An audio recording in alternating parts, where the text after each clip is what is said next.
Assalamualaikum warahmatullahi wabarakatuh. Sahabat-sahabat dimanapun Anda berada, kali ini saya akan membahas tentang bahayanya membuka mata batin. Istilah mata batin ataupun indera keenam pasti kamu sudah pernah mendengarnya. Kalau menurut orang-orang kebanyakan ini adalah kemampuan untuk melihat alam gaib dan merasakan hal-hal yang normalnya tak bisa dirasakan atau dilihat. Makanya membuka mata batin membutuhkan ritual khusus, walaupun dalam beberapa kasus ada juga seseorang yang mata batinnya terbuka dengan sendirinya, bisa melihat dan merasakan apa yang tak bisa dilihat dan dirasakan orang lain. Mungkin terdengar sesuatu yang sangat mengerikan, sesuatu yang menarik, tetapi dalam prakteknya ternyata tidak demikian. Seseorang yang dibukakan mata batinnya rata-rata tak mengalami hal-hal yang menyenangkan, justru sebaliknya.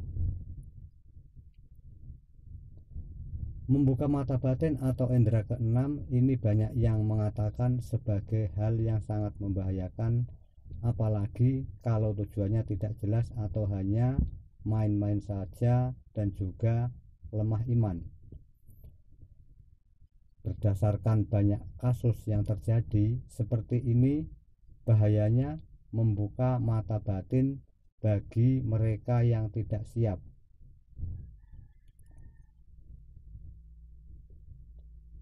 Membuka mata batin hanya untuk bermain-main adalah kesalahan fatal. Atau ibarat kamu penasaran dengan singa tapi sampai masuk ke kandangnya.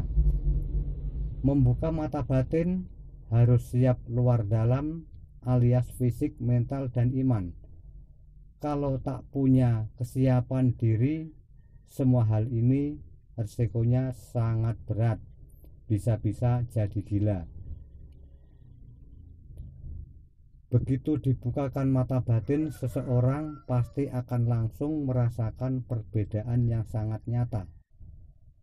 Lebih sensitif, pandangannya jadi lebih biasa melihat banyak hal-hal yang sebagainya. Harus benar-benar kuat.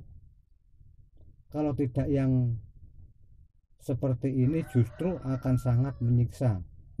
Banyak kasus-kasus di mana orang-orang yang dibukakan mata batinnya mengalami kelainan mental. Seharian meringkuk di kamar dan ketakutan, sampai menjerit-menjerit tidak jelas.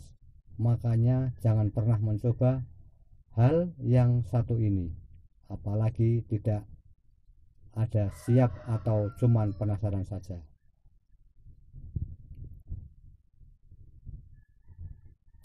Membuka mata batin itu seperti kita menggulung sebuah tirai penutup yang membatasi antara satu tempat dan lainnya. Akhirnya pandangan pun terbuka luas dan kita bisa melihat apapun yang selama ini tak bisa dilihat. Dalam hal ini yang dimaksud adalah hal-hal gaib,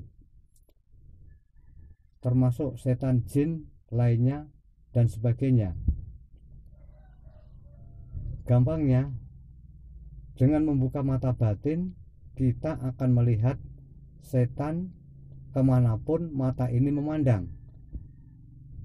Seperti saja menonton film horor yang durasinya 1,5 jam saja bikin ngeri yang luar biasa.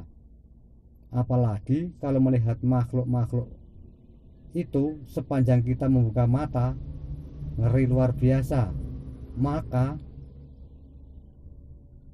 harus dipersiapkan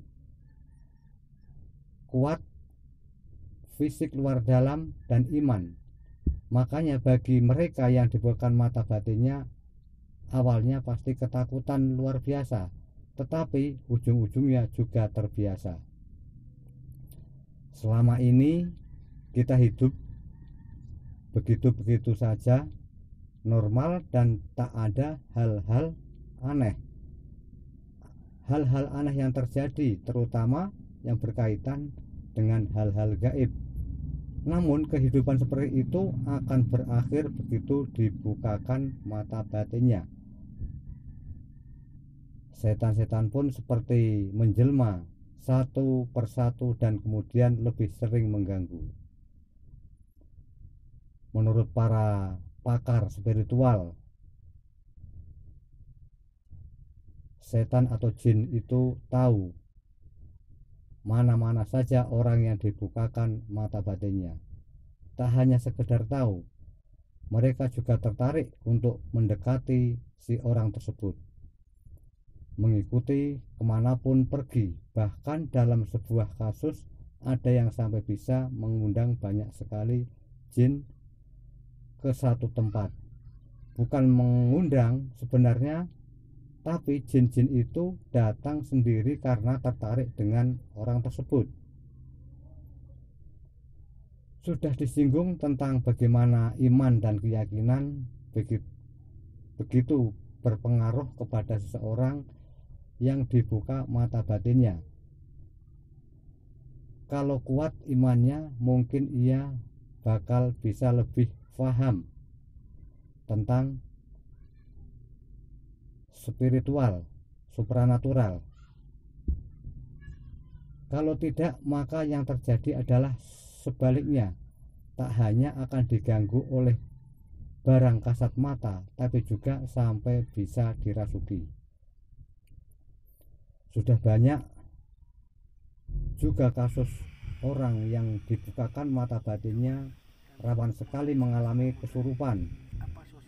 Lewat tempat angker langsung sambet, melamun sedikit pasti kesurupan, dan sebagainya. Memang akan seperti ini efek sampingnya. Makanya jangan coba-coba kalau belum siap atau risiko yang mengerikan ini.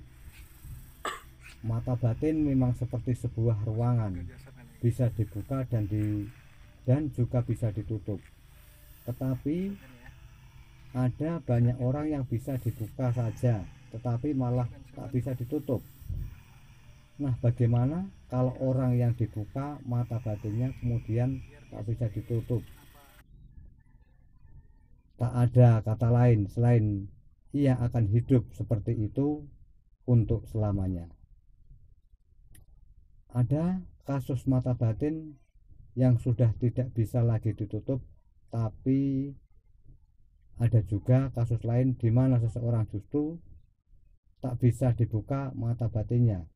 Untuk kasus mata batin yang tak bisa ditutup biasanya dibatasi dengan cara-cara tertentu. Tidak langsung sembuh memang, tetapi butuh waktu yang kadang bisa sangat lama.